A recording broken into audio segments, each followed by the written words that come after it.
बिस्मिल्लाहिर्रहमानिर्रहीम अस्सलामु अलैकुम वरहमतुल्लाहि वबरकातुहू। नाज़रीन, जैसा कि मैंने आपसे कहा था कि मैं आपको बताऊंगा कि एनआरओ हुआ है या नहीं, किस पार्टी को मिला है, कैसे मिला है, किस सूरत में मिला है। नाज़रीन, उसके लिए हमारे पास एक बड़ा ज़बरदस्त पैमाना आ गया है। बहुत सारी ऐसी बातें होती हैं जो आपको सबूत के साथ नहीं दिखाई जा सकती, लेकिन मैं एक आम बंदे के समझने के लिए उसके सामने कुछ सबूत रख देता हूँ, जिससे आपको सब समझ आ जाएगा कि एनआरओ हुआ है या नहीं हुआ। और मैं जिस जमात की बात कर रहा हूँ एनआरओ के लिए हुआ या नहीं, वो मैं आगे चल के आपको बताता हूँ, लेकिन सबसे पहले आपको कुछ सबूत दिखाता हूँ। नाज़रीन, ये सर्वे है आपके सामने, जिसमें सवाल किया गया कि आप 15 नवंबर 2020 के इंतखाबात में किस पार्टी को वोट देंगे। इसका जवाब आपके सामने ये मैं रख रहा हूँ कि 14% लोगों ने कहा पीएमएलएन, 24% लोगों ने कहा कि पीपल्स पार्टी और 27% लोगों ने कहा कि वो पीटीआई को वोट देंगे। ये गैलप पाकिस्तान का सर्वे है, ठीक है जी। अब तक की भी सबसे मकबूल पार्टी कौन सी है? पीटीआई। दूसरा देखते हैं सर्वे पल्स वालों का। एक गैलप का है, एक पल्स वालों का है। पल्स वालों का सर्वे कहता है पीएमएलएन के 14, जो गैलप ने भी कहा, तो ये सेम है। इसका मतलब है कि ये सर्वे काफ़ी एक्यूरेट है, क्योंकि दो डिफरेंट कंपनीज ने किए और सिमिलर रिजल्ट हैं। पीपल्स पार्टी के 26%, लेकिन ये कहते हैं कि पीटीआई 35%, यानी 9% ज़्यादा है पीटीआई पीपल्स पार्टी से। गिलगित बल्तिस्तान में जो लोग कहते हैं कि ये जीतेगी। लेकिन जो इंपॉर्टेंट चीज़ आगे आती है, जो सबसे इंपॉर्टेंट चीज़ है कि इस टाइम गिलगित बल्तिस्तान में सबसे ज़्यादा मकबूल तरीन लीडर कौन है। ये सबसे इंपॉर्टेंट चीज़ है इसकी, और मैं फिर आपको बताऊंगा एनआरओ के बारे में और बाकी सारा, जिससे कनेक्ट होंगी ये सारी। मरियम नवाज 10%, नवाज शरीफ 16%। आप इन दोनों को मिला लें, अगर ये मल्टीपल चॉइस नहीं भी हैं, ये पल्स का सर्वे वैसे ये मल्टीपल चॉइस था कि पहली चॉइस आपकी क्या है, दूसरी क्या है, तीसरी क्या है, लेकिन चलिए हम ज़्यादा नंबर दे देते हैं। 16 और 10 मरियम के इकट्ठे कर देते हैं नवाज के साथ, 26%। बिलावल भुट्टो जरदारी, आसिफ जरदारी का तो जीरो ही समझ लें, बिलावल भुट्टो जरदारी को 23%। इमरान खान अकेला 41% पे खड़ा है। मरियम और नवाज शरीफ की अगर मैं मिला भी दूं, डबल कर दूं, वोट दुगने कर दूं, तब भी इमरान खान से 15% कम और ओरिजिनली 25% कम मकबूलियत है उनकी गिलगित बल्तिस्तान में। यह है वो सर्वे। अब ये सर्वे हमें क्या बताता है, मैं इसको आपको एक और चीज बताता हूं। जो गैलप सर्वे करता है कि कौन सबसे ज्यादा मकबूल लीडर है, ये तो मैंने अभी आपको पल्स का बताया। गैलप ये कहता है कि सबसे ज्यादा मकबूल जो लीडर है गिलगित बल्तिस्तान में 42% पे इमरान खान है, 17% पे बिलावल है, 15% पे नवाज शरीफ है और 3% पे मरियम नवाज है। ये गैलप कहता है। गैलप अमूमी तौर पे शरीफ खानदान के करीब समझा जाने वाला एक इदारा समझा जाता है। तो अगर वो ये सर्वे कर रहा है, कहते हैं बात ज़्यादा वो आपको माननी चाहिए जो आपका दुश्मन भी एक्सेप्ट करे। तो अगर एक इदारा मुबैना तौर पे शरीफ खानदान के करीब समझा जाता है, मैं कोई इल्ज़ाम नहीं लगा रहा, एक बात है कि शरीफ खानदान के लिए नरम गोशा रखते हैं, अगर वो भी ये बात कर रहा है तो फिर इसका मतलब है कि यही ग्राउंड रियलिटी है। अब मैंने ये आपको क्यों बताया है, यहां से आपको सारी डील समझ आ जाएगी। मरियम नवाज गुस्से में आग बगोला है इस टाइम। बिलावल से जो मीटिंग हुई है वो भी नाकाम है, अभी तक की जो इतलात हैं, मैंने उसके बारे में पिछली वीडियो में भी आपको बताया। मरियम नवाज ने बुज़दिल कह दिया हर उस बंदे को जो नाम नहीं लेता, आर्मी चीफ का और डीजीआईएसआई का, खुल के बात नहीं करता, वो बुज़दिल है, कह दिया है। पीपल्स पार्टी पीछे क्यों हटी है, और 15 तारीख को ये फैसला आप कर सकेंगे, क्योंकि मैंने आपको सर्वेस दिखा दिए हैं।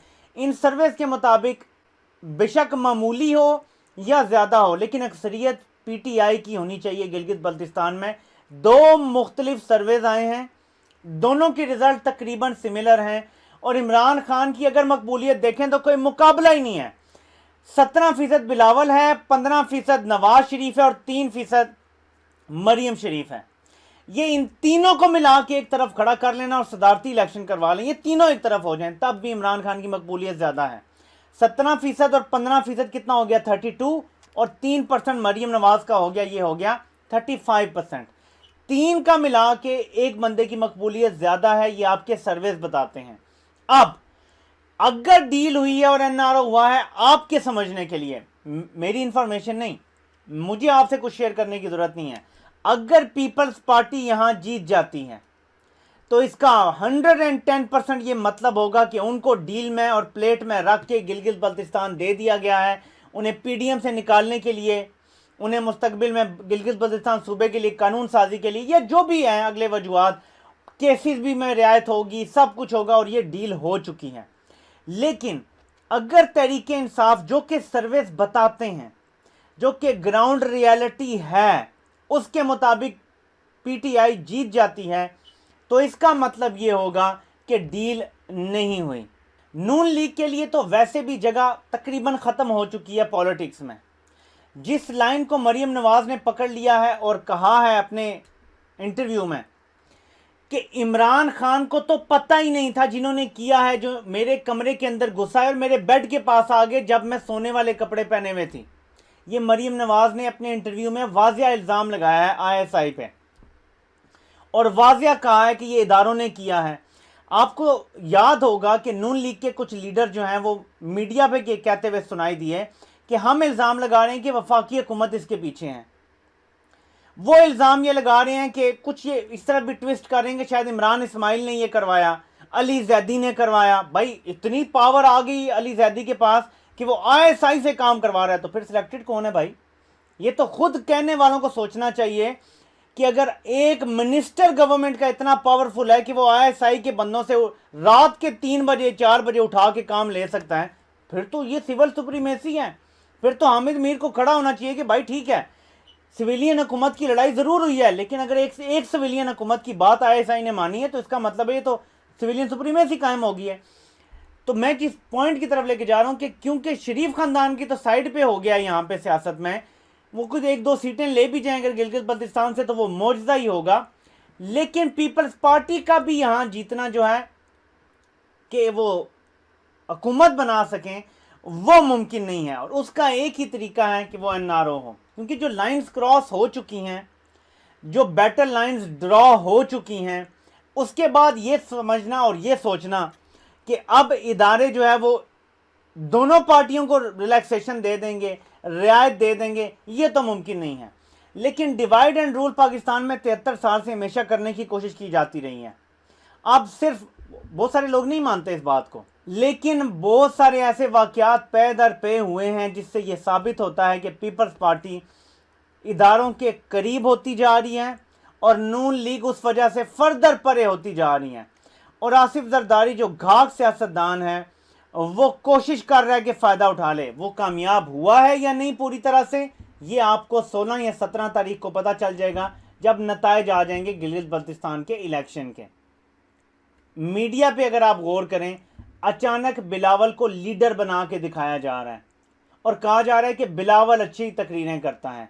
वो लोग जो कल तक मरीम नवाज और नवाज शरीफ की सिर्फ तकरीरें और उनके ऊपर कॉलम लिखते थे, वो अब बिलावल की तारीफ़ों के कॉलम लिखना शुरू हो गए हैं।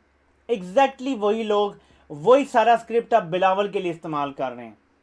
कहीं ना कहीं से ये होता है, पुश मिलता है तो ये सब होता है। ऐसा नहीं है कि गवर्नमेंट मिनिस्टर्स की प्रेस कॉन्फ्रेंस को छोड़ के, गवर्नर स्टेट बैंक की प्रेस कॉन्फ्रेंस को छोड़ के ARY जैसा चैनल भी बिलावल की तकरीर दिखा रहा है।